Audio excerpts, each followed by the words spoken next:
If I can get it working. There we go. So today, I'm going to be talking about pesticide selection and spray considerations. Earlier this year, we had Kurt Vollmer on, and he talked about herbicide selections. And later this year, we're going to have another specialist on, and they are going to talk about more of fungicide applications. So today I'm primarily going to be focusing on insecticide applications, as I am an entomologist as well. So that's kind of more of where I'm comfortable. But if you have any questions on the other ones, I'd be happy to help answer them as well.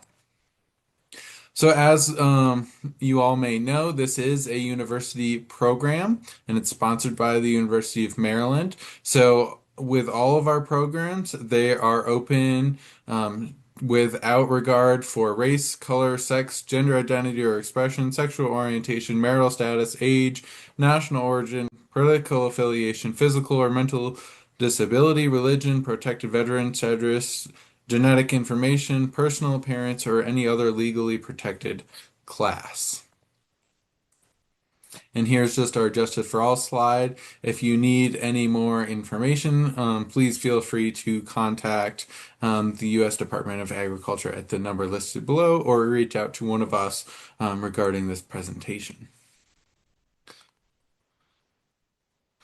So, just really quick, some of this might be a little basic for everybody, but I want to get everybody on kind of the same level before I get more into the details. So, where do pesticides fit in IPM?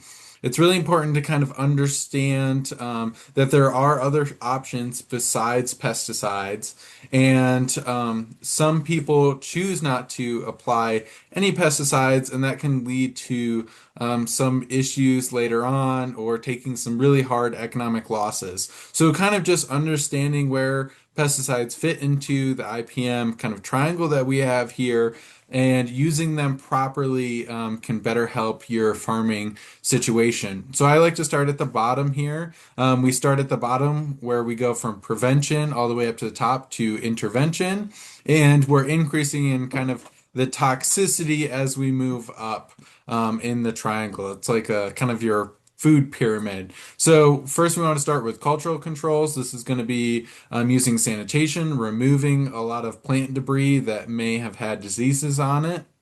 Rotations are really important for insect control, especially when we're talking about kind of our multi-year insects. And then also, we can use different selections of plants. So some plants are resistant to certain insects.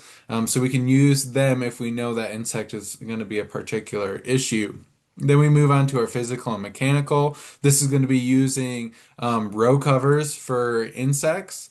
So you can put on row covers when a certain insect is going to be out and about, trying to make sure that it's not going to infest your field. This is a little easier done on small acreage or higher value crops, but I do see it done quite a bit on kind of our smaller scale vegetable operations. And then physical, this could be some sort of tillage. I see this quite a bit, or physical removal. That's a little bit harder to do just because of the labor involved, but it still can be done. Then we move into our biological, and I like to separate this out a little bit into kind of two sections. So biological control gets thrown around quite a bit, and it does an amazing job at controlling insects. When we're talking about biological control, where we add predatory insects or mites or nematodes into a system, usually we're talking about kind of a high tunnel or an enclosed area or a gigantic field where you're growing 100 acres of the same vegetable so that predatory insect is kind of staying in one area. When we're talking about biologicals, like adding biologicals in to a mixed vegetable operation that's maybe only an acre and one particular planting, that's where it becomes more difficult because those biological organisms can kind of move off and spread out, and they don't have quite the impact that we hope that they're having. So they do a great job in enclosed areas like high tunnels or under row covers and things like that. They're a little bit harder and less economically feasible when we're talking about actually going out into the field and spreading them out, especially in our area where we don't have 100 acres of the same squash variety or the same tomato plants or something like that that they do have out west or in California or in Florida, where they do a lot more biological releases. And the other form of biological control, this is going to be saving our natural enemies that are already in the fields. So this is going to be our predatory wasps, kind of our generalist insects that go out and or predatory insects. So saving them by not killing them with insecticides. And I'll kind of talk about that a little bit later when we're choosing our insecticides to make sure we're choosing the correct ones to save some of our biological control agents that are already in the field and not have to put out more. So you're kind of saving a little bit of money there. Then we have chemical control, and this is broken up into two sections. First, we have our more easier chemicals. This is going to be like our insecticidal soaps, our oils, our neem oil, our insect growth regulators or repellents. These are going to be a little bit easier on insects and our beneficials. And then we have our more conventional insecticides. These are going to be our pyrethroids or neonicotinoids or diamides, kind of the more conventional ones that we see in everyday use that may or may not have kind of a targeted application and conserve kind of our biologicals. So that's where they kind of fit in IPM. So there's a lot more than just applying an insecticide. There's a lot more that can be done beforehand so that we don't have to apply the insecticide unless it's completely necessary. So some common mistakes I see farmers make, and I want to point this out because I see new beginning farmers make these, and I see farmers that have been spraying for longer than I've been alive make these mistakes still, or they just forget about it when they're out in the field and it's very hot out, above 100 degrees out. Sometimes you just forget about them, but it's very important to keep them in mind. Applying too much product, just because you put more product down doesn't mean it's going to have better efficacy. You need to choose the right product, apply it at the right amount. It should say on the label how much you should apply. If you go over that amount and it's not directed on the label, that is against the law. So keep that in mind. Spraying in high wind. So we want to make sure that we're not out there spraying when it's 20 miles an hour and we're not getting good coverage on the plant, because then you're not controlling the insect and you're going to have to go out there and apply it again, wasting money. So I know it's not ideal to always wait for the correct spray window, but sometimes it's more important than actually getting the product on and then having to come back and reapply the product. We also want to make sure that there is some wind. We do need a little bit of wind to make sure that product gets around the plant. If there's no wind, sometimes that can cause efficacy problems as well. Make sure you wear your PPE. This is for your safety and workers' safety around you. Make sure that we're calibrating our sprayers. I would like to say that everybody calibrates their sprayers on a daily basis, but I know that's not ideal. So at least every season change, you should be calibrating your sprayer. If you're changing different fluid types, you're going something from something that's very viscous to something that's not very viscous, very fluid, then you should be recalibrating your sprayer. And I'll talk about sprayer calibration later on. Making sure that you're following the label and then mixing incompatible products. You'll know pretty fast if they don't work very well together. So again, I'm going to be talking about chemical control in this. We already had a talk about biological control. So if you'd like to go back onto our YouTube page and watch that, you can. But I like to talk about economic thresholds. So this is where it is economically feasible to actually go out and apply an insecticide to kill that insect. If you do it before an economic threshold is triggered, then you're wasting money. And if you do it after, then you have already lost money. So make sure you're following economic thresholds if they're available for that particular crop. We want to make sure that we're monitoring resistance. I know resistance gets talked about quite a bit, especially when we're talking about weeds and insects. And a lot of people either choose not to acknowledge that it's a problem or don't realize or think that it's a problem on a bigger scale.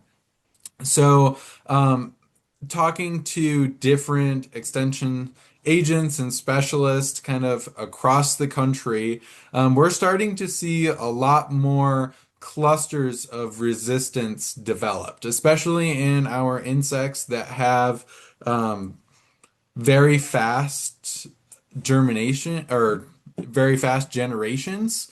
So our thrips or spider mites, our aphids, things like that, where we're seeing different areas. So maybe a farm, if it's big enough, or a cluster of farms where they're developing resistance to insecticides that are sprayed on a regular basis. So this is no longer like an area or like an East Coast or West Coast where we're finding that those insects are resistant, which we are, but it's also very small now where on farm you can have resistance developed, or in a cluster of farms you can have resistance developed. So that's why we want to keep in mind resistant management and then make sure that we're applying correctly. So I'm going to talk about this a little bit later, using targeted pesticides, spot treatments where we can, making sure that we're getting good spray coverage.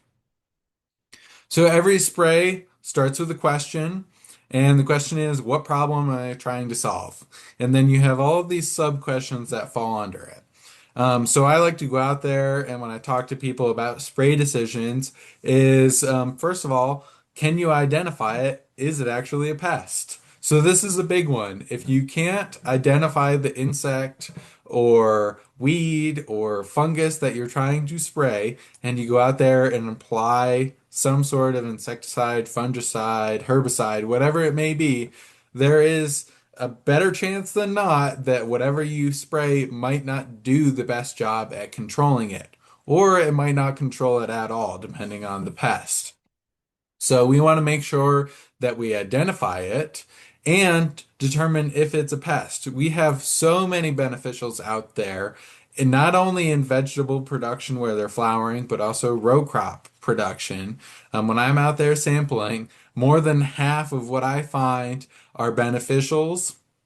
Another large portion are just innocuous insects that aren't going to cause any damage. They're just chilling out on the plants. And then a small percentage usually is a pest insect. So we want to make sure that we're determining what it is. And if it's a pest, then we can apply an insecticides. If it's not a pest, then we can just leave it be and not spend the money on a spray.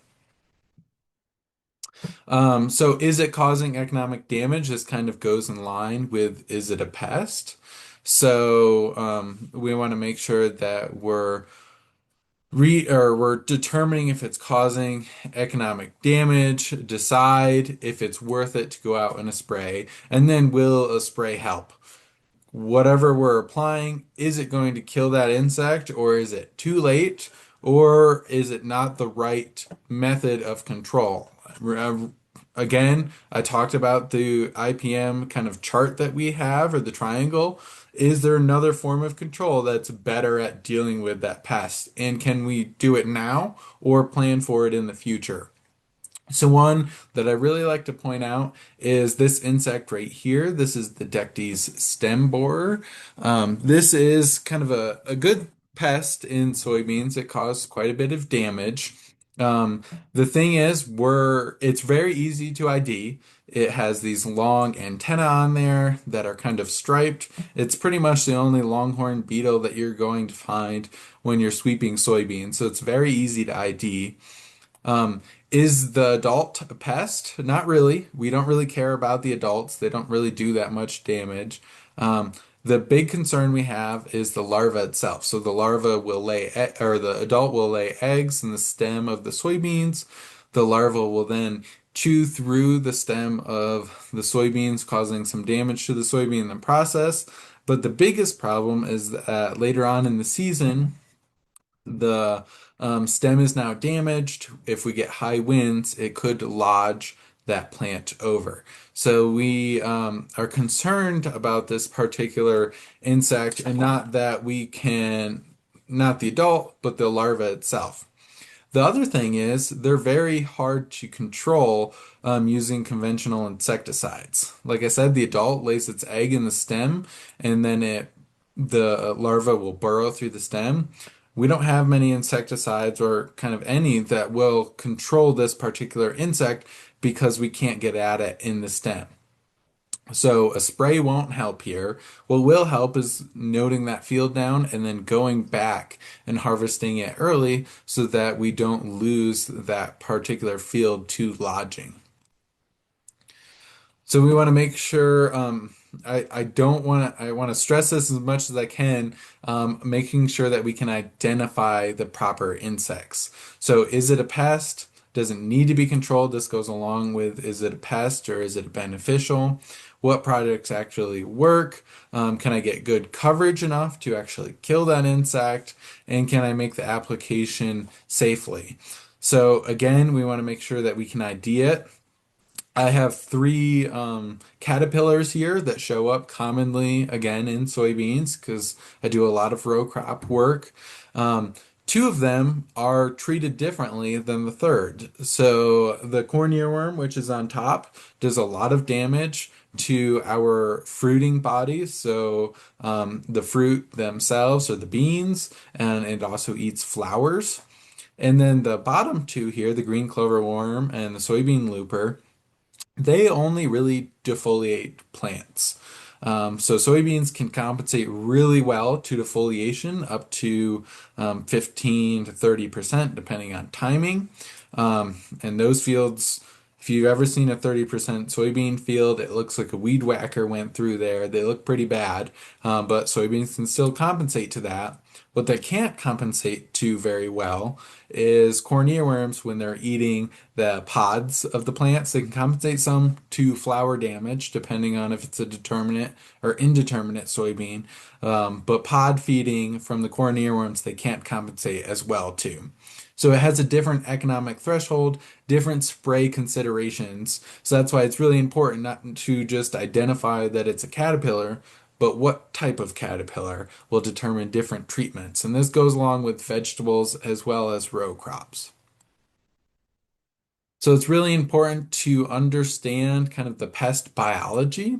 This goes along with identifying it. So moving beyond, you've ID'd it, then you need to kind of read up on the biology because that can determine different spray considerations. A big one I like to point out is thrips are a huge problem, especially in Southern Maryland where I work. A big problem in high tunnels and out in the fields. They like to hide underneath flowers and under plants or under leaves, especially when it gets really hot and dry out. That's kind of where they tend to hang out. And where is it really hard to get spray coverage is inside flowers or the underside of leaves. So we need to make sure that when we're spraying for thrips, that we're getting good coverage by using a large amount of water as the carrier or whatever it may be as a large carrier volume, the correct nozzles, and making sure that we're running through the crop at a lower rate so that we can get good coverage. Same thing with corn earworms. I know a lot of vegetable farmers deal with them. When they're not in soybeans, they're eating the ears of corn. Once they get inside that ear, there's no controlling them. So we need to make sure that we're actually getting good spray coverage on the silks themselves before the larva crawls down into the tip of the ear. Again, another good one to point out is that some of our insects only have one generation per year. So if we go out into a field and we see a large amount of, let's say, alfalfa weevils, then we can apply some sort of control. This may be harvesting the crop early, or it could be applying an insecticide. And once we control that one generation, then we don't need to worry about it for the rest of the year. We can also use growing degree days to determine when certain pests will kind of pop up their ugly heads. So the first adult Japanese beetles emerge at 950 growing degree days. Above 50 degrees. So there's a whole bunch of different calculators that you can use online where they will give you when certain insects pop up.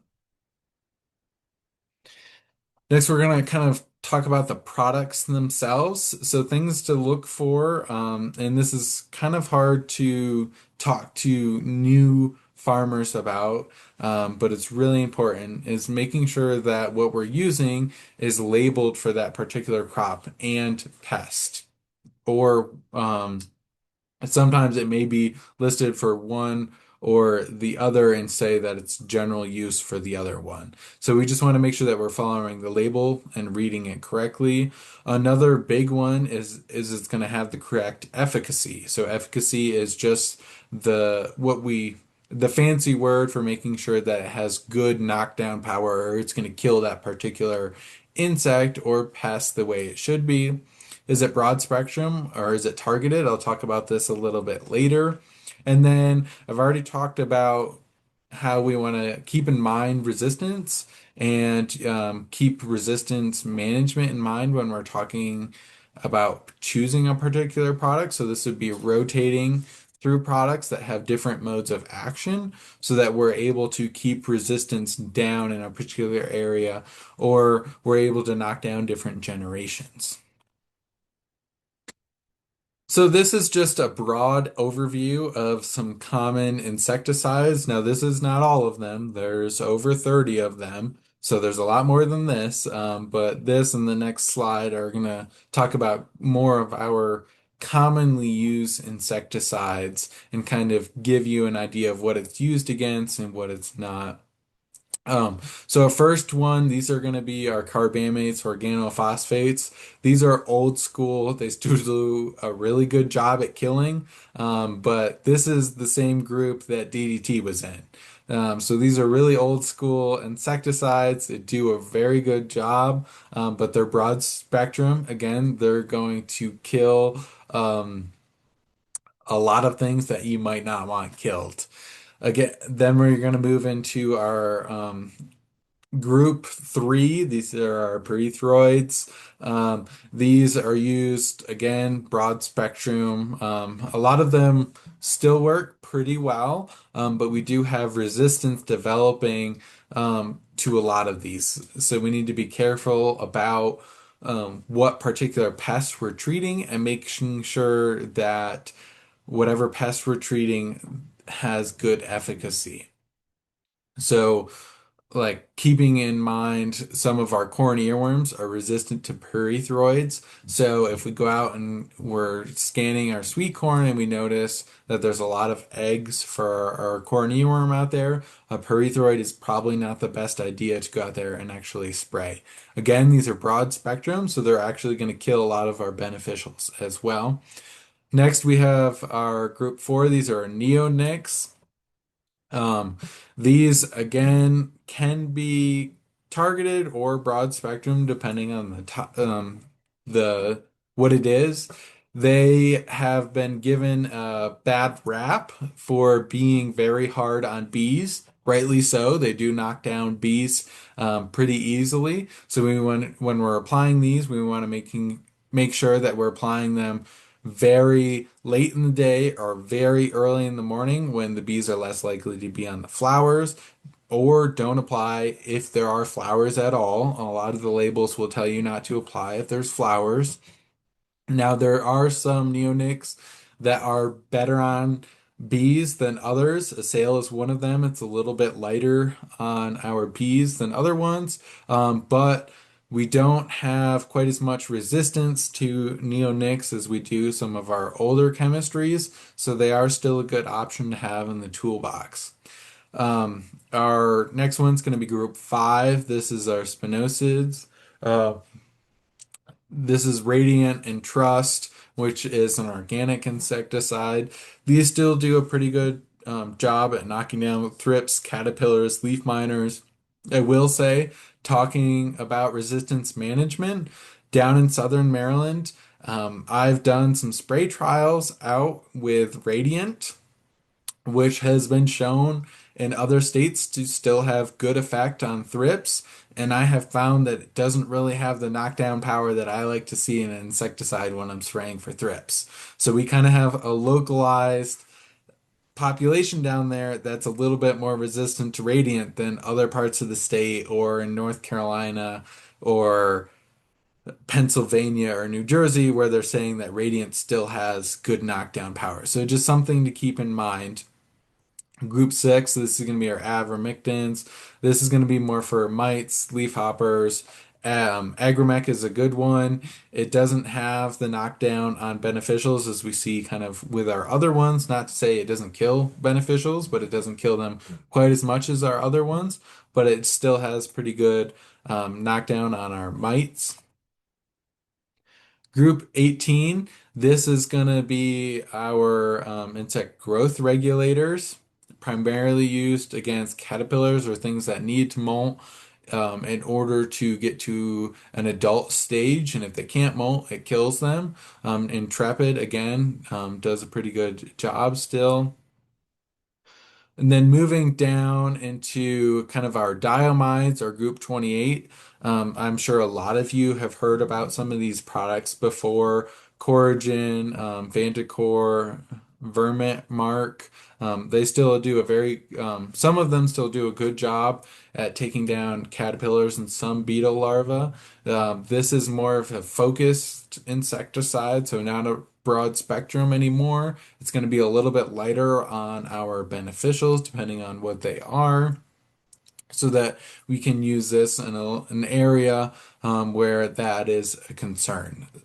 And then we have kind of our newer insecticides. We're starting to get, we have our group 30. After that, we have a new product out by Syngenta that's actually just came onto the market last year that has no resistance yet because it is a new mode of action group. So these are our newer ones that are coming on to the market. They're a lot more targeted than our older varieties, and hopefully there's not as much resistance built up to them. The problem with them is that they're a little bit more expensive or a lot more expensive depending on what else you're spraying because they are a newer product on the market and there's not really that many generics out there yet. So, another thing I want to talk to you about is efficacy. It's really important to understand whether the product that you choose is actually going to control that insect. So we have efficacy tables all over the place. Delaware puts out a really great one every year. That you can read through and talks about different insecticides that were applied and if they had good efficacy still in our area. You can ask an extension agent kind of what they're seeing in the local area on what should be applied. The vegetable manual from the South has good efficacy tables down there as well. And you can look through different published works. So this is one that was published out of Florida where they're looking at two different formulations to control an insect. And as you can see, Simegra is a group 30, so it's kind of a newer insecticide. It's in the same group as Torac, and then we have our older one, the Spinosad, Radiant, and you can see that they still had pretty good efficacy. So there's no resistance kind of built up to these particular insects. And if you have problems reading efficacy tables or just have questions, please don't hesitate to reach out to an extension agent. We'd be happy to work with you and find you a correct insecticide or a spray program to be able to treat that insect. So when we're choosing an insecticide, they come in a couple different formulations on how they work. So some of them are contact insecticides. This is going to be our BT, which is an organic insecticide. Our pyrethroids are contact insecticides. All of our soaps, so our insecticidal soaps are contact insecticides, which means that it needs to actually touch the insect or be present on that particular plant surface to come in contact with that pest to actually kill them. Next, we have our systemic insecticides. These are going to be absorbed and moved within the plant. It can protect new growth depending on the product. So as long as we spray it somewhere on the plant and we get a good amount somewhere on the plant, it will move within the plant to other areas where they have been feeding on. This is how a lot of our seed coatings work, where the new growth of the seedling will absorb that insecticide and it will be available throughout the whole plant. So this is kind of a lot of our seed coatings are systemic insecticides. And then we have quite a few that are translaminar. So this is not quite a contact, not quite a systemic. It's kind of in the middle. So it can move through a leaf surface from one area to the other. Sometimes it can move from one part of the stem to the other side of the stem, but it doesn't do a good job at moving within the plant itself. So it's not going to move from the very top leaf to the very bottom leaf. So we need to make sure that we still get good coverage with our contact and our translaminar insecticides. But translaminar do a little bit better job than our normal contact insecticides because if you spray the upper part of the leaf, then you're also getting good coverage on the underside of the leaf. So this is going to be our Torac, our Radiant, our Agrimec, the ones that we use for kind of our smaller bodied insects that are hard to get at. We're using our translaminar. Now you still need to get good coverage with it, but not quite as good as you would need with our contact insecticides. Then we move on to our broad spectrum versus selective insecticides. So our broad spectrum, again, are usually our older class of insecticides. They control a wide range of insects. The problem with broad spectrum is that they can often kill our beneficials. So we want to make sure that if we're using a broad spectrum, that we understand that it can kill a lot of our beneficials. So again, with our pyrethroids, that's a broad spectrum.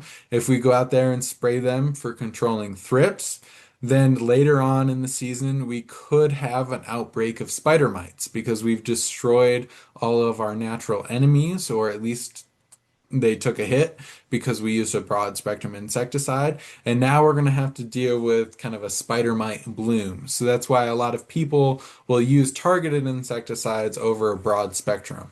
Broad spectrum are usually cheaper, but you're going to pay for it in the end run, the at the end, sometimes when you have to go out there and apply again because your natural enemies are knocked down, or there's another pest outbreak because you used broad spectrum.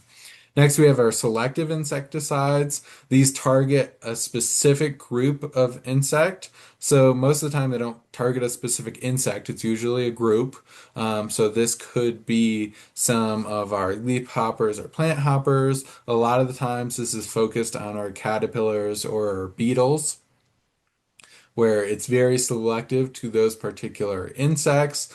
It can knock down some of our beneficials depending on how it's applied and the rate at which it's applied, but usually a little bit easier on them. And it's a better fit within an IPM program where we're trying to conserve those beneficials to help us later on in the season. Another thing that we need to consider when applying insecticide is kind of where is the pest feeding. So I'm going to go over a couple of these because a couple of insects are easier to kill than others just based on their feeding habits. So up top here in the left-hand corner, we have an amazing picture of some pretty gross cabbage maggots. So I pulled this out of a field. It was completely infested with cabbage maggots. And they're actually pretty hard to control once they're already eating. They're in the root system, they burrow into the stem of the plant. They cause a lot of damage that way. They're relatively easier to control early on in the season. So if you know your field has a history of cabbage maggots out there, you can apply a soil drench insecticide that'll kind of stay around the root system and control them that way. Or you can apply, when the plants are relatively small at transplant, a insecticide where you're spraying it at the base of the plant where the flies come in to lay their eggs. So you can control them beforehand because once those maggots get into the root system, they're very hard to control. In the middle here, we have a whole bunch of aphids. Again, I told you aphids like to hide under the bottom of the leaves. So when we're scouting, that's where we need to be looking. Again, as it gets hotter in the day, that's kind of where they migrate to or along the stem as well. So we want to make sure that we're using an insecticide that's able to get good coverage on them. I see a lot of beginning farmers wanting to choose insecticides that are really easy on our beneficials, like our insecticidal soaps. They're contact insecticide, so we want to make sure that we're getting really good coverage. So that would mean spraying the undersides of the leaves physically. If you're using an insecticide that is translaminar or systemic, then you can just get coverage on the upper side of the leaves and it will move to where those aphids are.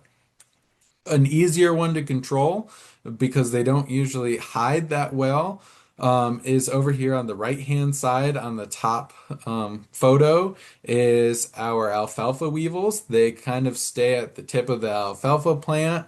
They're relatively easy to control because of that. So you can use a contact insecticide if you want, or we do have some of our newer chemistries like Stewart that do a good job at controlling them while conserving our natural enemies. We have a stink bug down in the left-hand corner. These can be easy to control or hard to control, kind of depending on where they're feeding, and that depends on the actual crop itself. So if they are in, let's say, corn, and they're feeding on the actual cob of the plant and causing problems with the seeds being able to fill out, they can be a little bit harder to spray because the plants at that point are usually 5 to 6 feet tall. It's hard to get a sprayer out there, and it's even harder to get good penetration within the canopy of the plants itself to be able to get to these stink bugs. So that's something to consider, making sure that they reach economic threshold to trigger a spray before you go out there and spray because it is harder to control them in that environment. Now, when we're talking about soybeans, they hang out on the pods, but because soybeans don't get quite as tall as they do in corn, then they're a little bit easier to control with a conventional spray rig. So we can kind of use kind of a different approach than we would when they're in corn. And then on the bottom here, the bottom right hand side, this is our broad mite damage. These guys are pretty hard to control because they're super small. And because when they damage the leaves curl up on themselves, kind of making little homes for them. So we need to make sure that we get really good coverage to be able to kill those mites that are on the underside of the leaves and that we might not be able to get to with a normal contact insecticide. So in this case, we'd have to use something that's systemic or a translaminar insecticide. So coverage is kind of one of the most important things. I like to stress this a lot because I see a lot of people who go through the effort of identifying the actual insect, choosing a product that has great efficacy, and then when they finally go out and actually apply, they're not applying with good coverage. So they might be using less volume of water than is needed. On some of our vegetable crops, this could be using up to 60 gallons an acre. When we're talking about our row crops, we can get that down to 15 to 20 gallons, maybe 10 gallons an acre. We want to make sure that we're using the correct droplet size. If we're using a contact insecticide, we want to make sure we're using a finer one. And if we're using a systemic insecticide, then we can use a coarser droplet side. We want to make sure that we're applying to where the pest is. Again, before I was talking about corn earworms in sweet corn, we really want to apply that insecticide right where those corn earworms are going to be, and that's going to be on the silk itself. So if you can go out there and you can backpack on some insecticide right onto that silk, then you're going to have the best coverage. I know that's not realistic for everybody, but I do have some farmers that do it. If you can't go out and do that, making sure that you're getting enough penetration through the canopy to hit those silks so that they're covered. So we want to make sure we're applying where that pest is. Again, some pests, once they become a problem, we can't really deal with them. Cabbage maggots going to be one. Decty stem borers, if they're already in the stock, that's going to be another. So we want to either choose um, an insecticide that we can use earlier so it doesn't become a problem, or choose a different control method is ideal there. And then just because we're choosing the most expensive product that we can doesn't mean it's going to have the best coverage or if it's going to have the most efficacy for that particular insect.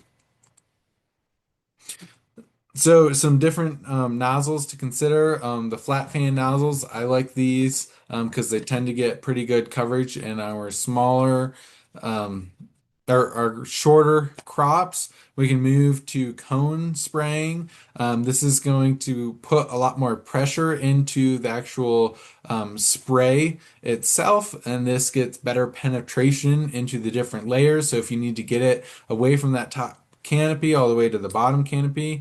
A cone could probably be a better option than a flat fan, especially if you're using low PSI. For droplet size, we want to make sure we're using the correct droplet for that particular product. Most of the time, this is going to be told on the actual label itself. So it'll tell you if you need to use a fine or if a coarse will do. And then good coverage. Depending on the product, some of them were okay with just top of the leaf because it will eventually move to the whole plant. Some of them with our contact insecticides, we need to make sure that we're getting the product everywhere on the plant or at least where that particular insect is feeding. Sprayer calibration, again, I stressed this earlier. This needs to be done at least seasonally. And if you've never done it before, it's actually pretty easy. It only takes about 10 to 20 minutes. And it's definitely worth your time to go out there and properly calibrate your sprayer.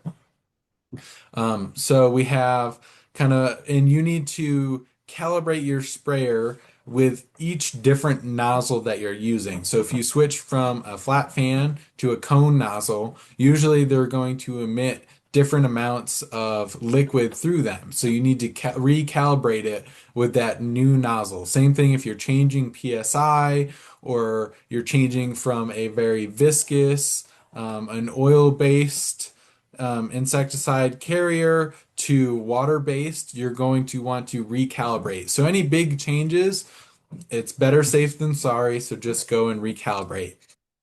And what we do for our boom sprayers, and I do this with my backpack sprayer as well, we determine our nozzle spacing. Let's say my nozzle spacing is 20 inches because that's what it is on my backpack sprayer. I go out and take a long tape measure and I mark 204 feet from start to end.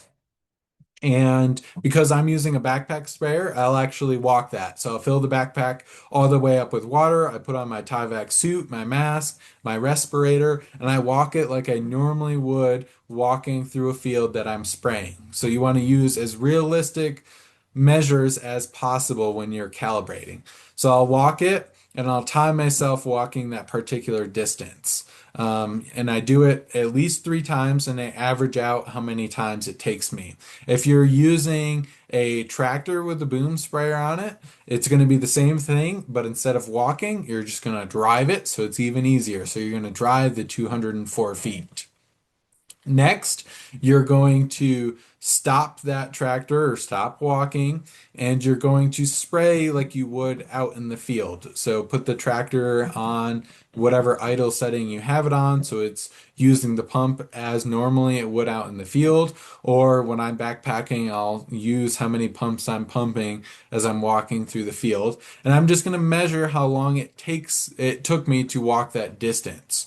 So I can walk that distance in 36 seconds. So I can walk 204 feet carrying my backpack sprayer in 36 seconds. I'm going to measure the output from one nozzle for 36 seconds in ounces, and that's going to give me how many gallons per acre I am applying. So in some cases, I can use nozzles and a lower PSI, and I can get mine down to 10 gallons an acre. Other cases, I want really good coverage, and I'm using 60 gallons an acre. So really, I recalibrate throughout every one. And you can also do this with a boom sprayer, where it has, or a boomless sprayer where it has the sprayer width. So I know this might be a little challenging to talk about on kind of a slideshow presentation, but if you just look up sprayer calibration on YouTube, they have so many videos that are only about 2 minutes long and they walk you through it. And it's so simple to calibrate your sprayers that you kind of have no excuse to go out and redo it as much as possible. So we want to make sure the next thing I want to kind of talk about really quick is spray timing. We want to make sure that we get good coverage and target the most susceptible life stage. For most of our insects, this is going to be when they are very young. So the younger they are, the easier they are to kill. That may sound bad, but if they just hatch, they're really easy to kill versus when they get to a sixth instar caterpillar that's huge. At that point, they're very hard to kill. So kill them at a young stage as you can. But make sure they're out of the egg because a lot of our products won't kill them while they're in the egg stage.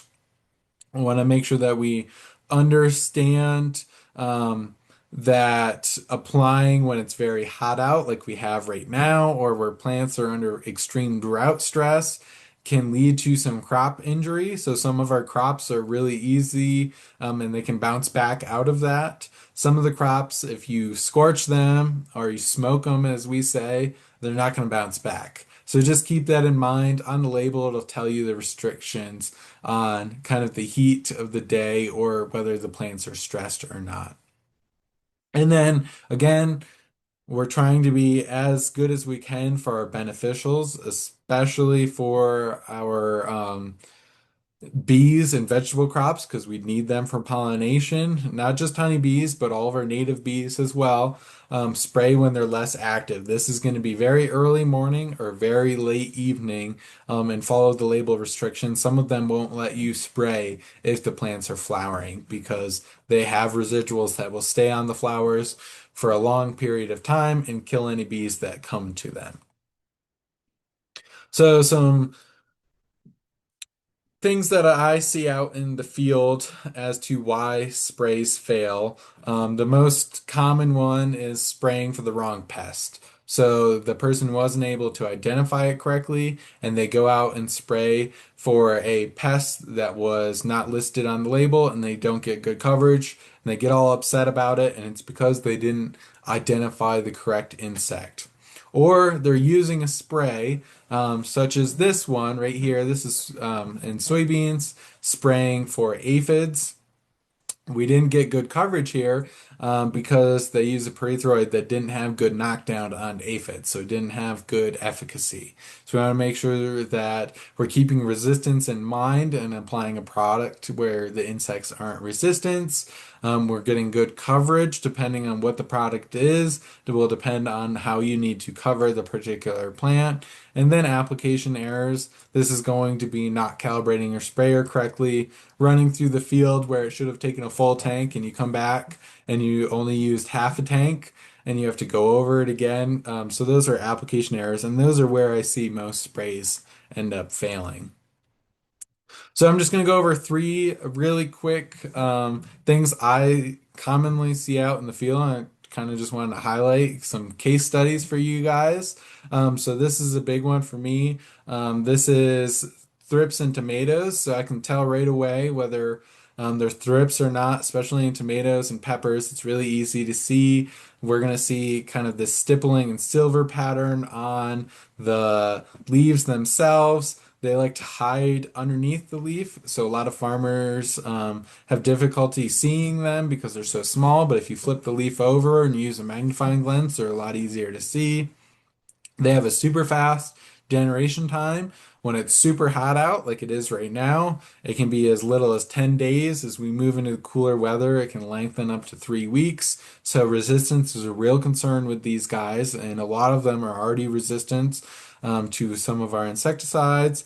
And then they have a wide host range. So just spraying some of the flats in your greenhouse isn't going to do much when they can move to the other flats in your greenhouse and then eventually move back. So we want to make sure that we understand the different hosts of the plants so that we get good coverage on them.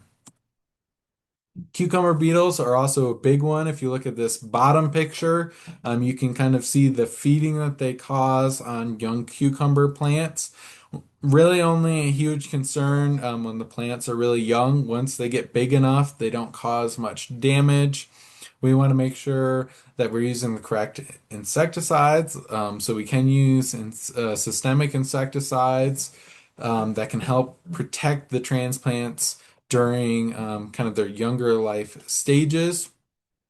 And just know that they migrate pretty readily between fields. So just because you don't have them one day doesn't mean next Monday they're not going to show out in your field. So active scouting is a big concern here, and applying them when they do show up if you don't have a systemic insecticide already on the plant.